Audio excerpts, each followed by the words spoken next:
السلام علیکم ناظرین، آپ دیکھ رہے ذیشان سید یوٹیوب چینل۔ ناظرین، آج بات کریں گے دو بڑی عدالتوں کے حوالے سے اور بڑے کیسز ہیں۔ ایک سپریم کورٹ میں chairman P T I Imran Khan کے سائفر کیس میں ضمانت کے حوالے سے بات کریں گے۔ دوسرا، اسلام آباد ہائی کورٹ میں بلوچستان سے تعلق رکھنے والے طلباء کی بازیابی سے متعلق جو ہے کیس کی سماعت ہوئی، اس پہ بات کریں گے۔ سب سے پہلے بات کرتے ہیں پاکستان تحریک انصاف کے چیئرمین عمران خان کے سائفر کیس میں ضمانت کی جو درخواست تھی سپریم کورٹ آف پاکستان میں، اس میں 3 رکنی لارجر بینچ نے سماعت کی۔ عمران خان کی جانب سے سلمان صفدر عدالت پہ پیش ہوئے اور عدالت نے ریسپونڈنٹس کو نوٹسز جاری کرتے ہوئے سماعت جو ہے وہ ملتوی کر دی، کیونکہ سپریم کورٹ کی جانب سے کہا گیا کہ گزشتہ روز جو سائفر کیس میں جیل ٹرائل کی ڈیٹیل ججمنٹ ہے اس کا انتظار کرتے ہیں، ڈیٹیل ججمنٹ کے بعد جو اس کیس کو فکس کریں گے۔ تاہم ایف آئی اے اور فیڈرل گورنمنٹ کو نوٹسز جاری کر دیے۔ اب سلمان صفدر نے عدالت کو بتایا کہ جو مقدمات ہے کہ اس میں یہ کہا ہے 14 سال قید اور عمر قید کی سزا ہے، یا 14 سال ہے یا پھانسی کی سزا ہے، جو دفعات لگائے ان کے تحت یہی سزا ہے۔ اور اس چیز پہ ایسا کیا ہے، نیشنل ایکشن پلان میں یہ سائفر کو جو ہے وہ کر دیا تھا، پیش کیا گیا تھا، اس سائفر کا ذکر جو ہے سپریم کورٹ کے فیصلے میں موجود ہے، سارا کچھ واضح ہے۔ اگر سزا بننا بھی ہے، سزا بنتی بھی ہے اس چیز میں، تو سزا جو ہے یہاں پہ 2 سال کی سزا ہوتی ہے۔ جو مقدمات جو دفعات لگائے گئے اتنی سزا نہیں بنتی۔ تاہم بعد سے کوئی اتنا جو ارجنٹ ریلیف تھا وہ تو نہیں ملا۔ ڈیٹ فکس کرنے کی سلمان صفدر کی استدعا تھی، لیکن عدالت نے کہا کہ نہیں، ابھی فی الحال رک جائے، ڈیٹ فکس کریں گے، لیکن نوٹسز جاری کر دیے۔ دوسری جانب اسلام آباد ہائی کورٹ میں جو بلوچستان کی طلبہ ہے، جو اسلام آباد کے مختلف پنڈی اسلام آباد کے مختلف یونیورسٹیز سے ان کو اٹھایا گیا، وہ تقریباً سال، 1.5 سال، 6 مہینے، 8 مہینے، مختلف ایسے اسٹوڈنٹس ہیں، ایسے لوگ ہیں جو اسلام آباد سے، شہر اقتدار سے یا راولپنڈی سے غائب ہو گئے ہیں۔ اس پہ اسلام آباد ہائی کورٹ میں یہ درخواست دائر کی گئی تھی ان کی بازیابی کے لیے۔ پھر اسلام آباد ہائی کورٹ نے ایک کمیشن بنایا تھا، اس کمیشن کے جو رپورٹس ہے آج ان کو اسلام آباد ہائی کورٹ کے جسٹس محسن اختر کیانی کی عدالت میں پیش کیا۔ وہ رپورٹ انہوں نے یکسر مسترد کر دیے، اور وزیر اعظم جو نگران وزیر اعظم انوار الحق کاکڑ کو اسلام آباد ہائی کورٹ نے 29 نومبر کو ذاتی حیثیت میں طلب کر لیا۔ صرف وزیر اعظم انوار الحق کاکڑ کو نہیں، بلکہ بلوچستان سے تعلق رکھنے والے وزیر اعظم، بلوچستان سے تعلق رکھنے والے وزیر داخلہ، وزیر دفاع اور وزیر انسانی حقوق، ان لوگوں کو اسلام آباد ہائی کورٹ نے ذاتی حیثیت میں طلب کر لیا۔ جسٹس محسن اختر کیانی کی جانب سے جو ریمارکس تھی وہ یہ تھی کہ کیا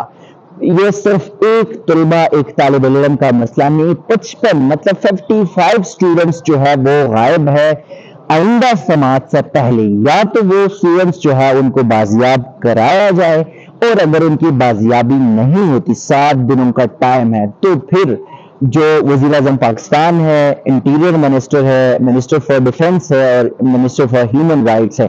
یہ چاروں شخصیات جو ہے وہ ان پرسن اسلام آباد ہائی کورٹ میں پیش ہو جائے۔ یہ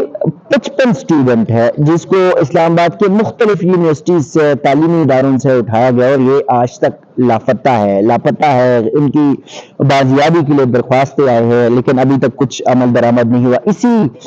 یہ جو مسنگ پرسنز ہیں، ان کیسز میں ایک دفعہ جب اسلام آباد ہائی کورٹ کے سابق چیف جسٹس اطہر من اللہ تھے، تو انہوں نے وزیر اعظم شہباز شریف کو بھی پہلے ہفتے ہی طلب کیا تھا، لیکن بدقسمتی سے کہ جو مسنگ پرسنز کے کیسز ہے پاکستان میں، اس میں کوئی خاطر خواہ عمل درآمد جو ہے اس پہ نہیں ہوتا۔ عدالتی احکامات کو بھی ہوا میں اڑایا جاتا ہے، اور جو لاپتہ ہے، سالوں سے لوگ لاپتہ ہے، کچھ بھی نہیں پتا، لوگ ہاف ویڈو ہو گئے ہیں۔ ہم کشمیر کا جو ہے وہ حوالہ دیتے ہیں کہ کشمیر میں انڈین آرمی جو ہے وہ لوگوں کو اغوا کرتے ہیں، غائب کرتے ہیں، اور وہاں پہ ہاف ویڈوز جو ہے ان کی تعداد ہے۔ تو پاکستان میں بھی وہی ہاف ویڈوز ہے، خاص کر ٹرائبل ایریاز اور بلوچستان کے علاقوں کے بہت سارے لوگ جو ہے وہ غائب ہے۔ تو آج ہی جب جسٹس محسن اختر کیانی نے سماعت کی، خاصی برہمی کا اظہار کیا، اور ان کی جانب سے یہ ریمارکس آئے کہ کیا اس معاملے کو میں یونائٹڈ نیشن یعنی اقوام متحدہ بھیجوں، کیا وہاں بھی یہ چیز بھیج کے میں اس پاکستان کی اس ملک کی بےزتی کروں؟ عدالتی احکامات پر عمل درآمد کیوں نہیں ہو رہا، یہ لازمی ہے۔ اور انہوں نے کہا کہ چونکہ اس ہائی کورٹ نے پہلے بھی اس قسم کی ججمنٹ دی ہے، تب بھی کوئی خاطر خواہ عمل درآمد نہیں ہوا۔ کسی کیسز میں ہوا ہے جب ٹرمینل لا چیف جسٹس تھے، اور کچھ ریسنٹلی جو فریش ابڈکشن کے کیسز آتے تھے تو وہ ان کی پٹیشن پہ sector commander I I, sector commander M I, sector commander I B, commissioner I G O, deputy commissioner, ان لوگوں کو جو ہے وہ ان پرسن طلب کرتے تھے، اور ان کی طلبی سے پہلے جو لاپتہ شخص ہوا کرتا تھا وہ خود ہی کورٹ کے سامنے نیکسٹ ڈیٹ آف ہیئرنگ پہ پیش ہو جاتا تھا اور کہتے تھے کہ سر میں فلاں جگہ گیا تھا، یا میں دوستوں کی طرف تھا، یا میں گاؤں گیا تھا۔ تو اس قسم کے وہ ایگزیکٹلی اس کے ساتھ کیا ہوا تھا وہ کہانی کوئی نہیں بتاتا تھا۔ تو آج بھی اسی بلوچ طلبہ کے جو سفارشی کمیشن ہے، اختر منگل کمیشن بنا تھا، اس میں ایک دفعہ کمیشن بنا، سینٹ چیئرمین صادق سنجرانی کو بنایا گیا تھا اس میں سربراہ، لیکن 6-7 مہینے اس نے اپنے وہ رکھے اور اس کے بعد ویسے کہہ دیا کہ مجھے جو ہے نا وہ معذرت کر لے رہے ہیں کہ کوئی اجلاس نہیں بلایا۔ تو اب دیکھنا یہ ہے 29 نومبر سے پہلے جو 55 بلوچستان کے سٹوڈنٹس ہیں جو شہر اقتدار سے غائب ہے، کیا ان کی واپسی جو ہے وہ ممکن ہو پائے گی؟ اگر ان کی واپسی ممکن نہیں ہوتی تو وزیر اعظم پاکستان،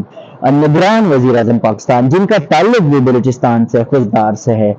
وزیر داخلہ، نگران وزیر داخلہ جن کا تعلق بھی بلوچستان سے ہے، کیا وہ عدالت کو اپنی رپورٹس کے تحت یا اپنے جو پیشی ہے اس پہ عدالت کو مطمئن کر پائیں گے؟ یا بلوچستان کے جو 55 طلبہ ہے جو اس کے صرف اسلام آباد میں کیسز چل رہے ہیں، جو بلوچستان میں اور بھی ہزاروں لوگ لاپتہ ہے، اس کے حوالے سے تو بہت دور کی بات ہے۔ صرف اسلام آباد کی حد تک یہ اسلام آباد ہائی کورٹ میں جو 55 طلبہ کی حد تک جو کیس ہے اس پہ نگران وزیر اعظم اور نگران وزیر داخلہ ان کی بازیابی کے حد تک کامیاب ہو پائیں گے یا نہیں؟ اس حوالے سے 29 نومبر کو جو بھی رپورٹ سبمٹ ہوگی، جو بھی ان کا موقف ہوگا وہ ہم آپ کے سامنے شیئر کریں گے۔ تب تک کے لیے دیجیے گا اجازت، اللہ حافظ۔